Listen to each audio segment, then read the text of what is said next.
Akhil Marar big ബോസിന് ശേഷം ഭയങ്കര ഫേമസ് ആയിട്ടുള്ളൊരു സെലിബ്രിറ്റി ഏതാണെന്ന് ചോദിച്ചാൽ അത് അഖിൽ മാരാർ തന്നെയാണ്. അദ്ദേഹത്തിന്റെ ബിഗ് ബോസ് എന്ന താരത്തിന്റെ ആ ഒരു അല്ലെങ്കിൽ ബിഗ് ബോസ് എന്ന ഷോ നൽകിയ ഫെയിം മാത്രമല്ല, പകരം അദ്ദേഹത്തിന്റെ നിലപാടുകൾ, അദ്ദേഹം പറഞ്ഞ പല കാര്യങ്ങളും നല്ല ഒരു അറിവുള്ള മനുഷ്യനെ പോലെ ഇരുന്നുകൊണ്ട് അദ്ദേഹത്തോട് ഇപ്പോൾ ഒരു ഇന്റർവ്യൂവിൽ ഇരുന്നാലും അദ്ദേഹത്തെ തർക്കിച്ച് തോൽപ്പിക്കാനൊന്നും പറ്റത്തില്ല. അദ്ദേഹം കൃത്യമായ കാര്യകാരണങ്ങൾ സഹിതം ആൾക്കാരിലേക്ക് ഇറങ്ങി ചെല്ലുവാൻ. അതുകൊണ്ട് തന്നെ അഖിൽ മാരാർ ലൈവിൽ ഇട്ടാലും ഒരു കോണ്ടന്റ് ഇട്ടാലും വെറുതെ വന്നിരുന്ന എന്തെങ്കിലും പറഞ്ഞാൽ പോലും ലാക്സ് ഓഫ് ആൾക്കാരാണ് കണ്ടുകൊണ്ടിരുന്നത്. അത്രയും വ്യൂസ് ഉണ്ട്. പക്ഷെ ആ സമയത്താണ് നമ്മുടെ യുദ്ധം പൊട്ടിപ്പുറപ്പെട്ടതും അദ്ദേഹത്തിന്റെ കുറച്ച് സ്റ്റേറ്റ്മെന്റുകൾ അപ്പോഴും ആൾക്കാർ ഉറ്റുനോക്കിക്കൊണ്ടിരുന്നത്. അഖിൽ എന്തായിരിക്കും പറയുന്നൊരു താല്പര്യത്തോടു കൂടിയാണ് പലരും അതിനകത്ത് ഉറ്റുനോക്കിക്കൊണ്ടിരുന്നത്. പക്ഷെ അഖിൽ പറഞ്ഞ കുറച്ച് കാര്യങ്ങൾ അഖിൽ ഉദ്ദേശിച്ച തലത്തിൽ എത്തിയില്ല. പകരം അത് രാജ്യവിരുദ്ധതയായിട്ട് ജനങ്ങൾ ഏറ്റെടുത്തു. അഖിലിന്റെ നാവ് പിഴച്ചതുകൊണ്ടാണ് ആ സംഭവങ്ങളെല്ലാം ഉണ്ടായത്. അല്ലാതെ അഖിലിനെ ജനങ്ങളായിട്ട് കുറ്റം പറയാൻ ഒരു പോയിന്റിൽ ചെന്നിട്ടില്ല. അഖിൽ അന്ന് പറഞ്ഞത് ശരിക്കും പറഞ്ഞു കഴിഞ്ഞാൽ ഈ പഹൽഗാമിലെ ഇഷ്യൂവിനെ സംബന്ധിച്ചിടത്തോളം യുദ്ധം മുറുകിയപ്പോൾ അത് ഇങ്ങനെ യുദ്ധം അവസാനിപ്പിച്ചതായിട്ട് പ്രഖ്യാപിച്ചപ്പോൾ ഇത് ഇങ്ങനെ അവസാനിക്കേണ്ടതായിരുന്നില്ല. ഇത് ഇന്ത്യക്ക് ബലൂചിസ്ഥാന് ആയുധം നൽകി സഹായിച്ചുകൊണ്ടിരുന്ന ഇന്ത്യയാണെന്നും അതുപോലെ മോദിക്ക് നാണമില്ലേ, അല്ലെങ്കിൽ മോദി പേടിത്തൂറിയാണോ, അമേരിക്കയുടെ വാക്കും കേട്ടുകൊണ്ടൊക്കെയാണോ ഒരു രാജ്യത്തിന്റെ തലവൻ ഡിസിഷൻ എടുക്കുന്നതെന്നൊക്കെ വലിയ ഘോരഘോരം അദ്ദേഹത്തിന്റെ ലൈവിൽ നിന്ന് പ്രസംഗിച്ചു. അദ്ദേഹം വിചാരിച്ച എല്ലായ്പ്പോഴും ആരെങ്കിലും ഒക്കെ തന്നെ എയറിൽ കയറ്റി അങ്ങ് വാനോളം പുകഴ്ത്തുമെന്നാണ് വിചാരിച്ചത്. പക്ഷെ അത് നേരെ ഉൾട്ടടിച്ചു, നേരെ വലിച്ചു കീറി കടിച്ചു കീറി കളഞ്ഞു ജനങ്ങള്. അതുകൊണ്ട് പുള്ളി നിക്കക്കളിയില്ലെന്ന് എനിക്ക് മുംബൈയിലേക്ക് മുങ്ങിയായിരുന്നു. കാരണം അത് കേസായി, ജാമ്യമില്ലാത്ത കേസാക്കി, അങ്ങനെ വലിയ വിഷയങ്ങളൊക്കെ ആയി. പുള്ളി ഇപ്പൊ ജാമ്യത്തിൽ ഇറങ്ങിയിട്ടുണ്ട്. ജാമ്യം കിട്ടിയതിനു ശേഷമില്ല നമ്മുടെ ഒരു പ്രമുഖ ഓൺലൈൻ ചാനലിൽ ആദ്യമായ ഒരു ഇന്റർവ്യൂ അഖിൽ മാരാർ കൊടുത്തിട്ടുണ്ട്. പക്ഷെ അന്ന് പറഞ്ഞ ആ സ്റ്റേറ്റ്മെന്റുകളിൽ വലിയ മയപ്പെടുത്തലൊക്കെ നടത്തിക്കൊണ്ട് താൻ വലിയ രാജസ്നേഹി തന്നെയാണെന്ന് വിളിച്ചറിയിക്കാനുള്ളൊരു മനഃപൂർവ്വമായിട്ടുള്ളൊരു ഒരു വെപ്രാളം അഖിലിനുണ്ട്. കാര്യം അന്ന് പിടിയിട്ട് കാണും. സാധാരണഗതിയിൽ അഖിൽ ഏത് കണ്ടന്റിനെ പറ്റി വിഷയത്തിനെ പറ്റിയും സംസാരിച്ചു കഴിഞ്ഞാലും വലിയൊരു ഗ്രൂപ്പ് ഓഫ് ആൾക്കാർ, ഒരു 90% ഓഫ് ആൾക്കാരും അഖിലിനെ സപ്പോർട്ട് ചെയ്തുകൊണ്ട് അഖിൽ സ്ട്രോങ് ആയിട്ട് കാര്യങ്ങൾ പറഞ്ഞു. അഖിൽ ഒരു പാർട്ടിയെയും പേടിക്കാതെ ഒരു വ്യക്തികളെയും പേടിക്കാതെ നട്ടലോടുകൂടി കാര്യങ്ങളൊക്കെ പറഞ്ഞു എന്ന് കമന്റുകൾ രേഖപ്പെടുത്തിയിരുന്ന ഭൂരിപക്ഷം മലയാളികളും ഇന്ത്യക്കാരും അഖിലിനെതിരെ തിരിഞ്ഞ ഒരു വീഡിയോ കൂടിയായി ആ ലൈവ് മാറിയിരുന്നു. എന്തായാലും നമ്മുടെ BJPയുടെ കൊട്ടാരക്കര മണ്ഡലം പ്രസിഡന്റ് എന്തായിരുന്നു തോന്നുന്നു അന്ന് കേസ് കൊടുത്തത്.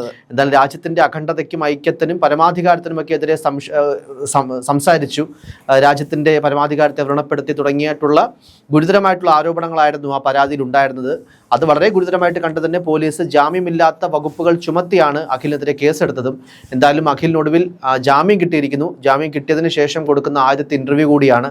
ഒരു പ്രമുഖ ഓൺലൈൻ ചാനലിന് കൊടുത്ത ഇന്റർവ്യൂ ആണ്. അവിടെ പക്ഷേ അഖിൽ ഇപ്പോൾ പണ്ടത്തേതിനെക്കാട്ടിയും അന്ന് ലൈവിന് വന്ന അഖിലിന്റെ സംസാര രീതിയോ ശരീരഭാഷയോ ഒന്നും അല്ല ഇപ്പോൾ ഉള്ളത്. വളരെ സാധുവായ സാത്വികനായ ഒരു ഭാവി പൊളിറ്റീഷ്യനായി മാറാൻ പോകുന്ന ഒരു വ്യക്തിയെ പോലെയാണ് അദ്ദേഹം ഇരുന്ന് സംസാരിക്കുന്നത്. അത് മാത്രമല്ല അദ്ദേഹം അന്ന് പറഞ്ഞ കാര്യത്തെ അദ്ദേഹം തന്നെ വളച്ചൊടിച്ചല്ല, നല്ല തേനിൽ മുക്കി ചാലിച്ചാണ് പറയുന്നത്. ഞാൻ ഉദ്ദേശിച്ചത് ഒരിക്കലും അങ്ങനെ ആയിരുന്നില്ല. ഞാൻ ഉദ്ദേശിച്ചത് സാധാരണഗതിയിൽ അഖിൽ അങ്ങനെയല്ല പറഞ്ഞു, ഞാൻ ഉദ്ദേശിച്ചത് അത് തന്നെയാണ്, വേണമെങ്കിൽ മതി.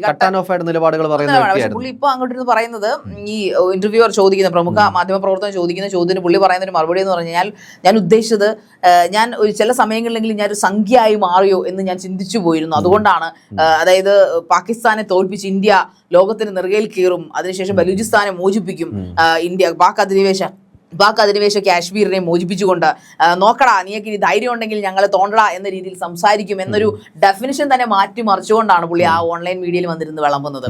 പക്ഷെ ഇതെനിക്ക് തോന്നുന്നു ഒരു പക്ഷേ അഖിൽ ഇത്, കാരണം ഈ വന്നിരുന്ന് സംസാരിക്കുന്ന പ്രമുഖ ഓൺലൈൻ മീഡിയ എന്ന് പറയുന്നത് അത്യാവശ്യം നമ്മുടെ നാട്ടിൽ എല്ലാവരും കാണുകയും സംസാരിക്കുകയും ചെയ്യുന്ന ഒരു ഓൺലൈൻ മാധ്യമമാണ്, ന്യൂസാണ്. അതുകൊണ്ട് തന്നെ ഇനി അദ്ദേഹത്തിന് ഈ ഓൺലൈൻ മീഡിയ തന്നെ പുള്ളിയെ കുറേയധികം ചീത്ത വിളിക്കുകയും അഖിലിന്റെ പ്രവൃത്തിയെ ഘോരം വിമർശിക്കുകയൊക്കെ ചെയ്ത സമയത്ത്, എന്നിട്ട് ആ അഖിലിനെ വിളിച്ചിരുത്തി വെള്ള പൂശുന്നതായിട്ടാണ് എനിക്ക് അത് കണ്ടപ്പോൾ തോന്നിയത്. കാരണം നല്ല രീതിയിൽ ഇത് ഇനി അഖിലിനെ ഹയർ ചെയ്തതാണോ ഇവർ തമ്മിലുള്ള ഒരു അണ്ടർസ്റ്റാൻഡിങ്, അന്തർധാര എന്താണെന്ന് നമുക്ക് മനസ്സിലാകുന്നില്ല. അജയ്, എന്തായാലും അന്ന് വളരെ ശക്തമായ ഭാഷയിൽ നമ്മൾ ഒരുപക്ഷെ അന്നും ഈ കാര്യങ്ങൾ ചർച്ച ചെയ്തപ്പോൾ നമ്മൾ പറഞ്ഞ കാര്യമാണ്, യുദ്ധം എന്ന് പറയുന്നത് ഇരു രാജ്യങ്ങൾക്കും എല്ലാ അർത്ഥത്തിലും ലോസ് തന്നെയാണ്. പക്ഷേ പാകിസ്ഥാന്റെ പ്രൊവോക്കേഷൻ മാക്സിമം ഉണ്ടായ സമയത്ത് ഇന്ത്യ വളരെ കൃത്യമായിട്ട് നടത്തിയ ഒരു കൗണ്ടർ അറ്റാക്ക് എന്ന് മാത്രമേ പറയാൻ സാധിക്കൂ. നമുക്കൊരിക്കലും മറക്കാൻ പറ്റാത്ത നമ്മുടെ 26ഓളം ജീവനുകൾ, നമ്മുടെ നിരപരാധികളായിട്ടുള്ള കാശ്മീരികളിലെ അല്ലെങ്കിൽ അവിടെ വന്ന ടൂറിസ്റ്റുകളുടെ ജീവനുകൾ അപഹരിച്ച തീവ്രവാദികളെ പ്രൊമോട്ട് ചെയ്ത അതേ പാകിസ്ഥാന്റെ സൈനിക കേന്ദ്രങ്ങളും വ്യോമത്താവളങ്ങളും ഒക്കെ ഉൾപ്പെടെ ആക്രമിച്ച് അവരെ അവരെ തരിപ്പണമാക്കി, അവരുടെ തീവ്രവാദ കേന്ദ്രങ്ങൾ കൃത്യമായിട്ട് തന്നെ ഇല്ലാതാക്കിയ ബ്ലാസ്റ്റ് ചെയ്ത ഇന്ത്യയുടെ കൗണ്ടർ അറ്റാക്ക് നമ്മൾ കണ്ടതാണ്. ആ സമയത്ത്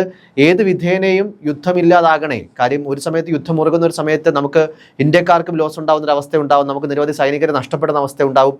നമ്മൾക്ക് വേണ്ടി എന്താ പറയുക, രാവും പകലുമെന്നില്ലാതെ മഴയോ വെയിലോ ഒന്നില്ലാതെ വേണ്ടി നമ്മുടെ രാജ്യത്തെ കാക്കുന്ന, നമ്മുടെ ജീവനും സുരക്ഷ നൽകുന്ന ആ സൈനികരുടെ ജീവനുള്ള ഉത്തരവാദിത്വം നമുക്ക് കൂടിയുണ്ട്. അതുകൊണ്ട് ഏത് ഘട്ടത്തിലാണെങ്കിലും യുദ്ധം മുറുകരുതേ, യുദ്ധം അവസാനിക്കരുതേ എന്ന് എല്ലാ ഇന്ത്യക്കാരും ആഗ്രഹിച്ച സമയത്തായിരുന്നു യുദ്ധം അവസാനിച്ചത് ശരിയായില്ല, അല്ലെങ്കിൽ അമേരിക്കയുടെ ചൊൽപ്പടിക്ക് ഈ യുദ്ധം അവസാനിപ്പിക്കുന്ന ഒരു തീരുമാനത്തിലേക്ക് മോദിയും നമ്മുടെ രാജ്യവും എത്തരുത് എന്ന് തുടങ്ങിയുള്ള ധ്വനി ഉണ്ടാക്കുന്ന തരത്തിലുള്ള ചില ഫേസ്ബുക്ക് ലൈവുകളും നിരന്തരമായിട്ടുള്ള ഫേസ്ബുക്ക് പോസ്റ്റുകളും ഒക്കെ ആയിട്ട് നമ്മുടെ അഖിൽമാരാ രംഗത്ത് വന്നത്.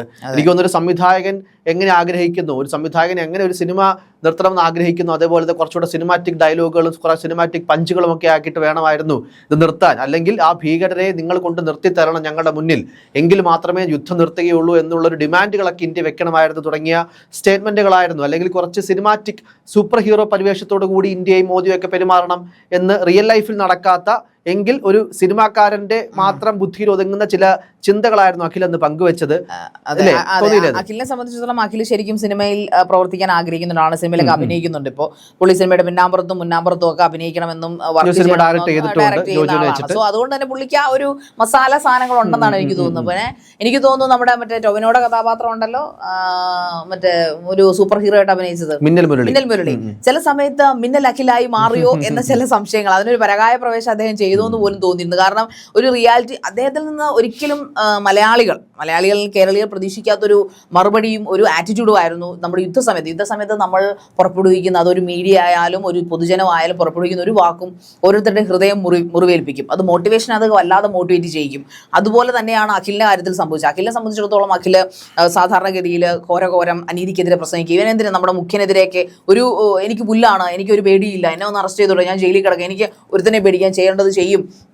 ദുരിതാശ്വാസ നിധിയെക്കുറിച്ച്, ദുരിതാശ്വാസം മുഴുവൻ അഴിമതിയാണ്, അതിൽ നിങ്ങൾ ഫണ്ട് ചെയ്യരുത്, അതിൽ കിട്ടുന്ന പൈസ മുഴുവൻ മുക്കും. എന്തിനാ അദ്ദേഹം വർക്ക് ചെയ്ത ബിഗ് ബോസിനെ പോലും ഘോരം വിമർശിച്ചു. ബിഗ് ബോസിലെ ഈ പറയപ്പെടുന്ന കാസ്റ്റിംഗ് കൗച്ചിനെ വന്നപ്പോൾ അദ്ദേഹത്തിനൊരു പേരും പെരുമയും ഉണ്ടാക്കി കൊടുത്ത ബിഗ് ബോസ് ആയിരുന്നു. എന്നിട്ട് പോലും അതിൽ ആ ഒരു ചായ്വ് കാണിക്കാതെ പുള്ളി അവിടെ നിന്നുകൊണ്ട് ബിഗ് ബോസിൽ കാസ്റ്റിംഗ് കൗച്ച് നടക്കുന്നുണ്ട്, അല്ലെങ്കിൽ ബിഗ് ബോസിൽ അങ്ങനെ ഒരു സംഭവം ചെയ്യുന്നുണ്ടെന്ന് അദ്ദേഹം അതിൽ ലൈവിൽ വന്നിരുന്നൊക്കെ പറഞ്ഞ ധൈര്യശാലിയായ ഒരു വ്യക്തിയെന്നാണ് ജനങ്ങൾ കരുതിയിരുന്നത്. പക്ഷേ അദ്ദേഹം നമ്മുടെ രാജ്യത്തിന്റെ ആ ഒരു യുദ്ധത്തിന്റെ കാര്യത്തിൽ ഒരു നിലപാട് ഇപ്പൊ അദ്ദേഹം പറയുന്നത് ഒരു പക്ഷേ അദ്ദേഹത്തിന്റെ ന്യായങ്ങളായിരിക്കാം, പക്ഷേ അത് അന്നും അദ്ദേഹത്തിന് പറയാമായിരുന്നു. കാരണം അദ്ദേഹം സംസാരിക്കുന്ന രീതി ജനങ്ങളെ പറഞ്ഞ് കൺവിൻസ് ചെയ്യാനും മോട്ടിവേറ്റ് ചെയ്യാനും ജനങ്ങളുടെ രക്തം തിളപ്പിക്കാനും പവറുള്ള നാക്കിനുടമയാണ് അഖിൽ മാരാരെന്ന് പറയുന്നത്. സോ അതുകൊണ്ട് തന്നെയും അദ്ദേഹത്തിന് അന്നും അത് പറയാമായിരുന്നു. പക്ഷേ എനിക്ക് തോന്നുന്നു ചില സമയത്ത് നമ്മൾ വെറും മനുഷ്യരായി പോകും. കാരണം ചില സമയത്തൊക്കെ നമ്മൾ വേറെ ആരൊക്കെയാണ്, അതായത് നമ്മുടെ ഒരു ശരിയാണ് മറ്റ് ബിഗ് ബോസ് താരങ്ങളെ വെച്ച് നോക്കുമ്പോൾ ഓരോ സീസണിൽ ഇപ്പോൾ 6 സീസൺ കഴിഞ്ഞാൽ ബിഗ് ബോസ് താരങ്ങളെ വെച്ച് കമ്പയർ ചെയ്ത് നോക്കുമ്പോൾ അഖിൽ മാരാരെ വളർച്ചയെന്ന് പറയുന്നത് ആരെയും, ഇവൻ ഒരു സിനിമാ നടനെ പോലും, ഒരു സൂപ്പർ സ്റ്റാർ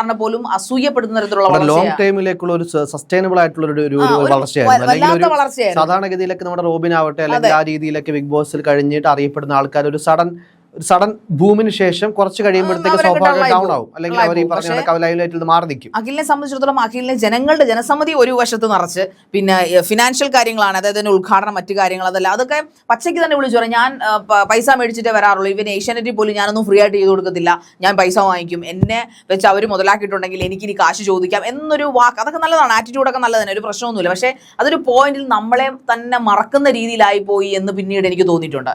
പിന്നീട് കുറച്ച് ഒരു ഇടക്കാലമായിട്ട് തന്നെ അഖില് ചിലപ്പോൾ ചില മാധ്യമങ്ങളിൽ സംസാരിക്കുമ്പോൾ പോലും കുറേയൊക്കെ ഇച്ചിരി അഹങ്കാരി എന്ന് നമുക്ക് തന്നെ പറയാം. പുള്ളി തന്നെ പറഞ്ഞില്ല, പുള്ളി ഒരു അഹങ്കാരിയാണ്, അങ്ങനെ പറഞ്ഞാൽ എനിക്ക് സന്തോഷമാണെന്ന് പറഞ്ഞു. പക്ഷെ പുള്ളി സ്വയം മറന്ന്, അവരെ നിലമറന്ന് നിൽക്കുക എന്നൊരു പരിപാടി, അതായിരിക്കണം ഒരു പക്ഷേ ഓവർ കോൺഫിഡൻസ്. ഞാൻ എന്തൊക്കെയാണ്, ഇനി ആരെന്ത് പറഞ്ഞാലും, ഞാൻ ഇനി എന്ത് പറഞ്ഞാലും, ഞാൻ തുപ്പിയാലും ജനങ്ങൾ വിശ്വസിക്കും, അല്ലെങ്കിൽ ജനങ്ങൾ എന്നോടൊപ്പം നിൽക്കും എന്നുള്ളൊരു ഓവർ കോൺഫിഡൻസ് ആണ് അഖിലിനെ അടി പതറിച്ചതെന്നാണ് എനിക്ക് തോന്നുന്നത്, ജയിക്കുന്നത് തോന്നുന്നത്. തീർച്ചയായിട്ടും പറഞ്ഞ കണക്ക് അഖിൽ അന്ന് പറഞ്ഞ അത്രയും കട്ടാൻ ഓഫായിട്ട് പറഞ്ഞ എന്താണ് രാജ്യവിരുദ്ധം എന്ന് പറയാൻ സാധിക്കത്തില്ലെങ്കിൽ പോലും നമ്മൾ ആ രാജ്യം അത്ര വളരെ വൈകാരികമായിട്ടുള്ള ചില മാനസികാവസ്ഥയിൽ കൂടെ രാജ്യത്തെ എല്ലാ ആൾക്കാരും കടന്നു പോകുന്ന സമയത്ത് നമ്മുടെ സൈനികരുടെ പോലും മനോവീര്യം തകർക്കുന്ന രീതിയിലുള്ള ചില സ്റ്റേറ്റ്മെൻറ്റുകൾ, അല്ലെങ്കിൽ ഇന്ത്യ എടുത്ത ഏറ്റവും കറക്റ്റായിട്ടുള്ള ഒരു തീരുമാനം, അത് പാകിസ്ഥാനിലെ സാധാരണ ജനങ്ങളെ അവരുടെ ജീവിതം കൂടി കണക്കിലെടുത്തെടുത്തൊരു തീരുമാനം, അത് വെടിനിർത്തൽ അവസാനിപ്പിക്കാവുന്ന ഒരു ധാരണയിലേക്ക് ഇരു രാജ്യങ്ങൾ തമ്മിൽ എത്തിയപ്പോൾ അതിൽ അമേരിക്കയുടെ ഇടപെടൽ എന്തിനുണ്ടായി, അമേരിക്കയുടെ ഇടപെടൽ കൊണ്ട് നടത്തേണ്ടതാണോ ഇന്ത്യയുടെ ഒരു തീരുമാനം, അല്ലെങ്കിൽ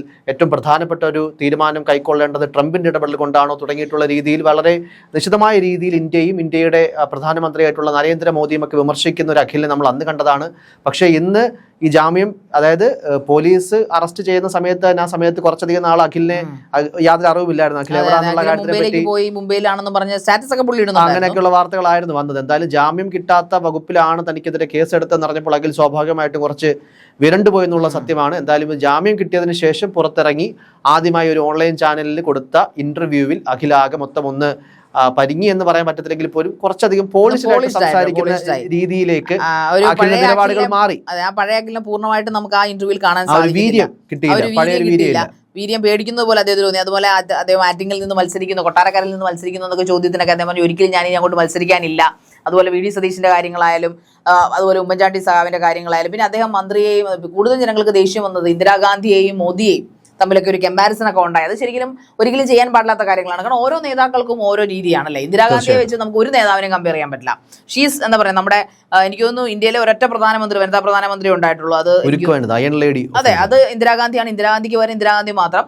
എന്നാൽ മോദിക്ക് പകരം മോദി മാത്രമാണ്. ഈ ഒരു മോദി ഉണ്ടാവില്ല. ഓരോരുത്തരുടെയും രീതി, അതെ, ഇനിയൊരു നെഹ്റു ഉണ്ടാവില്ല. അപ്പൊ അങ്ങനെ ഇനിയൊരു ഗാന്ധിജി ഉണ്ടാവില്ല. അപ്പോൾ ഒരിക്കലും നമ്മൾ പ്രത്യേകിച്ചും അദ്ദേഹം ഇപ്പൊ പറയുന്നത് രാജ്യസ്നേഹം കൂടുതലുള്ളത്, പലപ്പോഴും അഖിലിന് കേട്ടിരിക്കുന്ന പേരെന്ന് പറഞ്ഞാൽ അഖിൽ ഒരു സംഖ്യയാണെന്ന് പേര് കേട്ടിട്ടുണ്ട് അഖിൽ പറയുന്നു. എന്നാൽ അഖിൽ ഇപ്പൊ പറയുന്നത് ഞാനൊരു രാജ്യസ്നേഹം കൂടുതലുള്ള ആൾക്കാർ BJP ആണെന്ന് ഇപ്പൊ മലക്കം പറഞ്ഞിട്ടുണ്ട്. കാരണം BJP-ക്കാരാണ് കുറെ കൂടെ പിന്നെ അഖണ്ഡതയും സഹിഷ്ണുതയും ഹൈന്ദവതയൊക്കെ ഉയർത്തിപ്പിടിക്കുന്നത്. എന്നിട്ട് അദ്ദേഹം തന്നെ പറയുന്നത് അദ്ദേഹം അങ്ങനെ ഒരു അമ്പലവാസിയല്ല. പക്ഷെ എന്നാൽ ഞാനത് പോകാറുണ്ട്. പിന്നെ നമ്മുടെ എന്താണ് ഗണപതിയുടെ വിഷയങ്ങളോ അല്ലെങ്കിൽ അയ്യപ്പന്റെ വിഷയങ്ങളോ ഒക്കെ എടുത്ത് സംസാരിക്കാറുണ്ട്, ചർച്ചിക്കാറുണ്ടെന്നൊക്കെ പറയുന്നത്. എന്തായാലും ഈ ഒരു ലൈവോട് കൂടി ഈ പറഞ്ഞ കണക്ക് BJP-യിലെ സപ്പോർട്ട് ചെയ്തിരുന്ന വലിയൊരു വിഭാഗം അഖിലിനെതിരെ ആവുന്ന ഒരു അവസ്ഥയും കൂടി അതുകൊണ്ട് സ്വാഭാവികമായിട്ട് അവരുടെയും കൂടെ ഈ പറഞ്ഞ പോലെ ആ ജനങ്ങളിലെ കൂടെ പ്രീതി പിടിച്ചു പറ്റാനും കൂടെ ആയിരിക്കണം. അതായത് ഞാനിനി സംഖ്യ ആണെങ്കിൽ നിങ്ങൾ സംഖ്യ തന്നോളൂ, സംഖ്യപ്പെട്ടു എനിക്ക് തന്നോളൂ, ഞാൻ തലകുനിക്കാം എന്ന രീതിയിലായിരുന്നു ഈ കഴിഞ്ഞ ഓൺലൈൻ മാധ്യമത്തിൽ വന്നിരുന്ന അഖിൽ വിളമ്പിയത്. എന്തായാലും നമ്മുടെ നാക്കിന്റെ ഒരു പ്രശ്നമാണത്. കാരണം നമ്മൾ ഏത് ഒരു മീഡിയയിൽ വർക്ക് ചെയ്താലും അല്ലെങ്കിൽ ഏതൊരു പ്രത്യേകിച്ചും ജനങ്ങൾ സ്നേഹിക്കുന്ന ഒരു വ്യക്തിത്വത്തെ സംബന്ധിച്ചിടത്തോളം നമ്മൾ ഉപയോഗിക്കുന്ന വാക്കുകൾ, പ്രത്യേകിച്ച് വികാര വിക്ഷുബ്ധം എന്ന് പറയുന്ന ഒരു സംഭവമാണ്. നമുക്ക് ഇന്ത്യയെ സംബന്ധിച്ചിടത്തോളം ക്രിക്കറ്റ്, യുദ്ധം, ഇത് രണ്ടുമാണ് ഇന്ത്യക്കാർക്ക് ഭയങ്കര മനോവീര്യമുള്ള കാര്യങ്ങളാണ്. സോ അത് മനസ്സിലാക്കി സംസാരിക്കണം. പ്രത്യേകിച്ചും സോഷ്യൽ മീഡിയയിൽ നിൽക്കുന്ന ആൾക്കാർ, ജനങ്ങൾ നമ്മളെ സംബന്ധിച്ചിടത്തോളം, എന്നെ സംബന്ധിച്ചിടത്തോളം അവസാനം ഇന്റർവ്യൂർ എന്ന നിലയിൽ ആൾക്കാർ വെറുക്കും. ഞാൻ എന്ത് പറഞ്ഞാലും ചിലപ്പോൾ തെറിയും ചീത്തയും പറയുമായിരിക്കും. പക്ഷെ അഖിലിനെയൊക്കെ സംബന്ധിച്ചിടത്തോളം ആൾക്കാർ ആരാധിക്കുന്ന ഒരു വ്യക്തിത്വമാണെന്നാണ് എനിക്ക് തോന്നിയിരിക്കുന്നത്. അഖിൽ പറയുന്നത് എന്തുമാ കൊള്ളാം, അഖിൽമാരെ പറഞ്ഞത് ശരിയാണെന്ന് ഒരു 100-ൽ 70% ആൾക്കാരും ഇഷ്ടപ്പെടുന്ന ആൾക്കാരാണ് സംസാരിച്ചുകൊണ്ടിരുന്നത്. പക്ഷെ ഇത് ഇച്ചിരി ജയ് പറഞ്ഞതുപോലെ ഒരു സിനിമാറ്റിക് ആയി പോയി. ആ സിനിമാറ്റിക് എന്ന് പറയുമ്പോൾ എമ്പുരാനെ വിമർശിച്ച ഒരാൾക്ക് എങ്ങനെയാണ് ഇങ്ങനെ പറയാൻ സാധിക്കും? എമ്പുരാനെ വല്ലാതെ വിമർശിച്ചൊരു വ്യക്തിയാണ്. ജനങ്ങളെ തമ്മിത്തല്ലി ഉണ്ടാക്കാൻ വേണ്ടിയിട്ട് ഉണ്ടാക്കിയ സിനിമ എന്നാണ് അദ്ദേഹം എമ്പുരാനെ കുറിച്ച് പറഞ്ഞത്. സോ അപ്പോൾ എമ്പുരാനെ വിമർശിച്ച ഒരാൾ എങ്ങനെയാണ് ഒരു രാജ്യദ്രോഹ തരത്തിലുള്ള സ്റ്റേറ്റ്മെന്റുകൾ ഇറക്കാൻ സാധിച്ചത്? അദ്ദേഹം അങ്ങനെ ചിന്തിച്ചിട്ടില്ലെങ്കിൽ കൂടി അദ്ദേഹം പറയുന്നുണ്ട് ഞാനൊരു ട്രൂ ഇന്ത്യൻ ആണ്, എനിക്കത് ഇത്തിരി കൂടുതലാണെന്ന് ഒക്കെ പറയുന്നുണ്ടെങ്കിൽ പോലും അവനവൻ്റെ വാക്കുകളെല്ലാം ഇപ്പോഴും സൂക്ഷിക്കുക. പ്രത്യേകിച്ച് നമ്മൾ കുറെ കൂടെ ജനങ്ങളോട് അടുക്കുമ്പോൾ, അവർക്ക് പ്രിയപ്പെട്ടവരാകുമ്പോൾ നമ്മൾ മിതത്വം പാലിക്കുക.